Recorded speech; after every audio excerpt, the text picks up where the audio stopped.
আমাকে ভয় পাবেন না, বিপদে পড়েই বাড়িতে উঠেছি, বিশ্বাস করুন। পদ্মজা কান্না থামালো, কান খাড়া করে শোনার চেষ্টা করলো।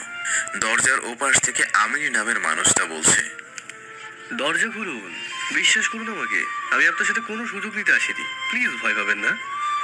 পদ্মজা একটু নড়ে চড়ে বসলো। আমির আবার বলল, শুনছেন? পদ্মজা ঢোক গিলে কথা বলার চেষ্টা করলো, কথা আসছে না। এরপর খ্যাক করে গলা পরিষ্কার করলো, বলল, আমি দরজা খুলবো না। ক্ষণকাল উত্তর আসলো না। এরপর আমির বলল, আচ্ছা বেশ, খুলতে হবে না, কিন্তু প্লিজ আপনি ভয় পাবেন না। আপনি চলে যান। আচ্ছা বৃষ্টিটা থামতে দিন, হঠাৎ বৃষ্টির জন্যই তো আপনার বাড়িতে ওঠা, আমার বৃষ্টিতে সমস্যা হয়। আমিরের মুখে স্পষ্ট শুদ্ধ ভাষা শুনে পদ্মজা বুঝল লোকটা শিক্ষিত। কথাবার্তা শুনে বেশ ভালো মানুষ মনে হচ্ছে তার। তবুও সাবধানের মার নেই। সে দরজা খুলল না, বিছানায় গিয়ে বসল। ভয়টা কমেছে অবশ্য। শুনছেন? বলুন। আপনার নামটা কি?